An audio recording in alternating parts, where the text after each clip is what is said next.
আব্বারে যে কইলাম একটা বাটন মোবাইল কিনে দিল না। এই যে 26 তারিখে সবাই বড় লোক হয়ে যেতেছি, আমি একলাই গরিব হয়ে থাকো। ভাই কি হয়েছে? অবকারণ কে কান্দন কে? এই যে ভাই 26 তারিখে তো সবাই বড় লোক হয়ে যেতেছে, আমি একাই গরিব হয়ে থাকো। কে?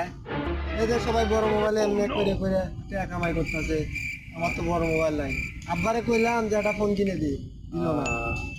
আরে মেয়েকে বড় লোক হয়েছে, আমি আর আমি সারা বড় লোক হলাম না। আব্বারে আমি কইলাম যে আব্বা একটা ফোন কিনে দাও, মেয়েকে বড় লোক হয়েছে, যে এমনি এমনি করে বড় লোক হয়েছে। আমি হলো এই টাচমহল কিনে দেন, আমিও বড় লোক হবো। না তোর বড় লোকের দরকার নাই, দিয়ে এমনি এমনি তো ভালো হয়েছে। বুঝছেন কি না কয় বুঝছেন? পরে রাগ করে বাচ্চা দিকে বাইরেছি, রাস্তাটা দিয়ে যে দেখে মোবাইল টেপ টেপ টেপ টেপ টেপ করতেছি। আমিও তো চেষ্টা করতেছি, যে মোবাইলে চেষ্টা করতেছি, তা হয় না তো। কি মোবাইলে করাম যায়? হয় না তো। কি কি লোকের